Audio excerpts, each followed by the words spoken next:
Hello everyone, my name is Noor Jahan and welcome to my channel Noor real estate consultant. आज की मेरी topic है at a time of doing a land acquisition for any mining industry what are the list of regulatory approvals you required या what are the list of permits and approvals you required. अगर मैं इसे simple सरल भाषा में अगर मैं कहूँ, आप जब लैंड एक्विजिशन करने जा रहे हो किसी भी एक माइनिंग इंडस्ट्री के लिए, whether it is a coal mining और whether it is a cement industry का लाइमस्टोन माइनिंग, तो what are the list of regulatory approvals you need to follow, what are the list of permits and approvals you required, आज मैं इसी topic पे बात करूंगी। मैं आप सबसे एक रिक्वेस्ट है कि प्लीज़ आप कॉपी और कलम लेके बैठिएगा, क्योंकि मैं जो भी बताऊंगी आप उसको नोट डाउन कीजिएगा, क्योंकि मेरे वीडियो में कोई भी एडिट नहीं है। मैं बस अपने कैमरे को सामने रखती हूँ और रिकॉर्ड कर देती हूँ। ऐसा नहीं है कि मैं जो भी बोल रही हूँ तो सारा लिस्ट ऑफ डॉक्यूमेंट बैकग्राउंड में फ्लैश कर रही है, तो मुझे एडिटिंग आती नहीं है, इसलिए मैं नहीं कर पाती हूँ। तो मैं आपसे रिक्वेस्ट कर रही हूँ कि आप एक कॉपी और कलम लेके बैठिएगा, सो दैट आप सारे चीज़ों को नोट डाउन कीजिएगा। What are the list of permits and approvals you required at a time of land acquisition for a mining industry. तो चलिए स्टार्ट करते हैं। एक माइनिंग इंडस्ट्री में सबसे पहला लाइसेंस जो आपको चाहिए that is a prospecting licence. एक माइनिंग इंडस्ट्री में पहले उसको प्रोस्पेक्टिंग करना है कि उसके रिजर्व्स कहाँ पे है। जैसे कि कोयला इंडस्ट्री में उसे कोयला माइनिंग करनी होती है, सीमेंट इंडस्ट्री में उसे अपना लाइमस्टोन रॉ मटेरियल देखनी पड़ती कि कहाँ पे है। तो सबसे पहला होता है prospecting licence which you required from the state mining department. दूसरी लाइसेंस जो आपको चाहिए that is a mining licence. आपको वहाँ जो रॉ मटेरियल आपको मिली है, now you want to extract that raw material, वो रॉ मटेरियल आपको निकालनी है, तो वहाँ पे आपको अप्रूवल लेना है mining licence from the state mining department. The next document you require that is a mining planning. अब मैं प्लान कर रही हूँ कि कैसे मुझे अपनी माइनिंग को करनी है, तो you required an approval from the IBM that is an Indian bureau of mines. अगर और आप जब अपनी माइनिंग को जब आप क्लोज करते हो ना, जब माइनिंग को आप क्लोज करते हो तब भी आपको अप्रूवल लेनी पड़ती है IBM से, जिसको हम कहते हैं Indian bureau of mines. The next document what you required, जब आप माइनिंग इंडस्ट्री में हैं तो वहाँ पे ना ब्लास्टिंग करनी पड़ती है। जो रॉ मटेरियल आपको चाहिए, चाहे वो कोयला हो या लाइमस्टोन हो, तो उनकी ब्लास्टिंग करनी पड़ती है सो दैट कि वो मटेरियल छोटे छोटे टुकड़ों में ब्रेक हो जाए। तो ब्लास्टिंग करने के लिए भी आपको परमिशन की ज़रूरत है। तो वो परमिशन आपको कौन देगी? वो परमिशन आपको मिलेगा चीफ ऑफ PESO, PESO। इसका फुल फॉर्म होता है पेट्रोलियम एक्सप्लोजिव सेफ्टी ऑर्गेनाइजेशन। तो चीफ ऑफ जो पेसो है वहाँ से आपको अप्रूवल लेना है कि हाँ आप अपनी माइनिंग में आप वहाँ पे ब्लास्टिंग कर सकते हैं। ये एक सेट ऑफ डॉक्यूमेंट्स हो गई है। The next set of document है जो आपका लैंड रिलेटेड है। आपने लैंड एक्विजिशन आप करने गए हो, और माइनिंग में जनरली क्या होती है कि आपको कम से कम मिनिमम 2000 एकड़ तक की लैंड एक्वायर करनी पड़ती है। मोर देन 2000 एकड़ ऑफ लैंड माइनिंग इंडस्ट्री को एक्वायर करनी पड़ती है। तो जब आप लैंड एक्विजिशन करने जा रहे हो तो now you have to check that what are the list of permits and approvals you required which are related to the land. सबसे पहले तो आप ये देखिएगा जिस लैंड को हम एक्वायर करने जा रहे हैं वहाँ का आपका जोनल क्लियरेंस आपको लेनी पड़ेगी, आपको वहाँ का लैंड यूज परमिट आपको लेनी पड़ेगी, प्लस आपको ये भी चेक करना है कि CLU certificate which is known as a change in land use, जिसे हम कहते हैं conversion from agriculture land to a non agriculture land. Plus आपको लैंड एक्विजिशन एक्ट 2013 इसका भी अप्रूवल आपको लेनी पड़ेगी, and you have to follow the complete process of land acquisition act of 2013 that you are going to pay a fair compensation to the landowner. Next set of clearance what you require that is R&R, rehabilitation and the resettlement. What does it mean?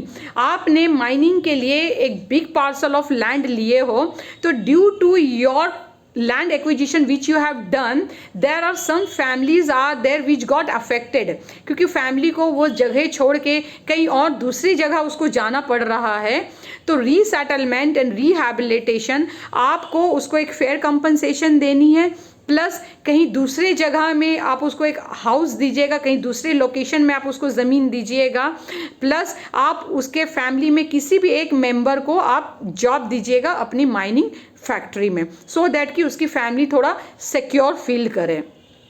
The next clearance what you required from the local community people, you required a clearance. You also required a clearance from the ग्राम सभा, वहाँ के जो ग्राम सभा है वहाँ से आपको clearance लेनी होगी. अगर आपका गवर्नमेंट लैंड अलॉटेड है, कभी कभी क्या होती है कि जनरली माइनिंग इंडस्ट्री में क्या होती है कि बहुत माने कि 2000 से ज़्यादा एकड़ की लैंड होती है ना, तो वहाँ पे गवर्नमेंट ही क्या करती है कि आपको लैंड अलॉट कर देती है. इसका भी एक कंप्लीट प्रोसेस में एक वीडियो शूट करूँगी कि अगर आपको गवर्नमेंट लैंड आपको लेनी है lease for the period of 95 years, तो आप गवर्नमेंट का लैंड आप कैसे ले सकते हो फॉर योर माइनिंग पर्पस, इसमें मैं एक अलग वीडियो शूट करूँगी. ये एक लंबा प्रोसेस है. तो अगर गवर्नमेंट अलॉटेड लैंड है तो आपको वहाँ का जो स्टेट इंडस्ट्रियल डेवलपमेंट कॉरपोरेशन है उसका क्लियरेंस आपके पास में होनी चाहिए. नेक्स्ट डॉक्यूमेंट ROW क्लियरेंस होना चाहिए. एक माइनिंग इंडस्ट्री में 8 टाइप्स ऑफ ROW क्लियरेंस होती है. मैं इसमें एक कंप्लीट वीडियो बनाई हूँ. अगर आपको जानना है कि क्या क्या ROW क्लियरेंस की रिक्वायरमेंट है तो आप मेरा प्लीज़ वो पुराना वीडियो जा करके देखिएगा. नेक्स्ट डॉक्यूमेंट है कि आप जब वो लैंड एक्विजिशन कर रहे हो तो उसका एक क्लियर टाइटल होना चाहिए. तो clear title of that particular land, तो इसकी भी क्लियरेंस आपके पास में होनी चाहिए. आप जो वो सेल डीड कर रहे हो, then you are paying the stamp duty, you are doing a registration at a sub registrar office. तो all these are regulatory approvals which you need to follow at a time of doing a land acquisition for the mining industry. Right. The next set of document है आपका environmental clearance लेना बहुत ज़रूरी है. You have to make a environmental impact assessment which shows that कि आपकी जो factory है उससे कोई भी एडवर्स इफेक्ट एनवायरमेंट को नहीं हो रही है. तो ये एनवायरमेंटल क्लियरेंस आपको कहाँ से मिलेगी? एनवायरमेंटल क्लियरेंस आपको मिलेगी MOEFCC, ministry of environment, forest and climate change. वहाँ से आपको ये एनवायरमेंटल क्लियरेंस मिलेगी. आपने जो लैंड एक्वायर किया है वो फॉरेस्ट की भी लैंड है, तो आपको फॉरेस्ट, वहाँ के जो स्टेट फॉरेस्ट डिपार्टमेंट है उसका भी क्लियरेंस आपको चाहिए. देखिए फॉरेस्ट लैंड कैसे एक्वायर करना है इसकी भी एक कंप्लीट प्रोसेस है. मैं इसका एक वीडियो शूट करूंगी कि हमें फॉरेस्ट का लैंड कैसे कैसे लेना है, how to acquire forest land. आज आप जब फॉरेस्ट की लैंड जब आप एक्वायर करते हो ना, तो वहाँ पे सेंट्रल स्टेट गवर्नमेंट से तो अप्रूवल लेनी है, प्लस आपको ना सेंट्रल गवर्नमेंट से भी आपको अप्रूवल लेनी पड़ती है, ministry of environment and forest and climate change से. प्लस आपको स्टेट पॉल्यूशन कंट्रोल बोर्ड की आपको अप्रूवल चाहिए कि आपकी जो फैक्ट्री लग रही है उससे कोई भी पॉल्यूशन क्रिएट नहीं हो रहा है, एनवायरनमेंट को कोई हार्म नहीं हो रही है. जब आप स्टेट पॉल्यूशन कंट्रोल बोर्ड की जब आप अप्रूवल लेते हो तो उसमें 2 सेट्स ऑफ डॉक्यूमेंट होती है, consent to establish and consent to operate. ये दोनों permits and approval and clearance आपके पास में होनी चाहिए. The next set of document what you required, अगर आपका जो लैंड है अगर वो किसी रूरल एरिया में है या तो किसी अर्बन एरिया में होगी. अगर वो अर्बन एरिया के अंदर में है तो वहाँ के जो नगर निगम है, म्युनिसिपल कॉरपोरेशन, या फिर वहाँ के जो नगर पालिका है, वहाँ के जो नगर पंचायत है, उन सब से क्लियरेंस एंड अप्रूवल आपको लेनी पड़ेगी. और अगर आपकी लैंड किसी रूरल एरिया में आ रही है तो वहाँ के जो SDO ऑफिस है, जो तहसीलदार है, जो ब्लॉक लेवल में BLRO ऑफिस में है, या फिर वहाँ के जो ग्राम पंचायत है, ग्राम सभा है, वहाँ से आपको अप्रूवल लेनी पड़ेगी. प्लस आपके वहाँ जो डेवलपमेंट अथॉरिटी है वहाँ से आपको क्लियरेंस आपको लेनी पड़ेगी. The next set of document is there, आपने लैंड एक्विजिशन आप कर रहे हो अपने माइनिंग इंडस्ट्री के लिए, तो आपको वहाँ पे इंफ्रास्ट्रक्चर फैसिलिटी भी तो चाहिए ना. आपको वहाँ पे एक रोड चाहिए, प्राइवेट रोड चाहिए, आपको वहाँ पे एक रेलवे की ट्रैक चाहिए जहाँ से आपकी raw material main railway track तक जाके लाइन पे कनेक्ट कर सके. अगर आपको रोड बनानी है अपने प्राइवेट रोड तो आपको PWD की अप्रूवल लेनी पड़ेगी. अगर आप चाहते हो कि आपकी रोड हाईवे में टच करे तो आपको NHI की अप्रूवल लेनी पड़ेगी. आपको अपना एक प्राइवेट ट्रैक बनाना चाहते हो रेलवे की तो आपको वहाँ पे इंडियन रेलवे से आपको क्लियरेंस एंड अप्रूवल आपको लेनी पड़ेगी. I hope you are getting my point. What are the list of approvals you required? Plus आप अपनी फैक्ट्री लगा रहे हो माइनिंग इंडस्ट्री की, तो आपको वहाँ पे यूटिलिटी कनेक्शन भी चाहिए, आपको वहाँ पे बिजली चाहिए, आपको वहाँ पे पानी चाहिए, आपको वहाँ पे इलेक्ट्रिसिटी चाहिए, आपको वहाँ पे गैस पाइपलाइन आपको वहाँ पे चाहिए। अगर आपको पानी चाहिए तो अगर आप सिटी से पानी ले रहे हो तो म्यूनसिपल कॉर्पोरेशन की अप्रूवल चाहिए, अगर आप रिवर से ले रहे हो तो वाटर रिसोर्स डिपार्टमेंट की आपको अप्रूवल वहाँ पे चाहिए।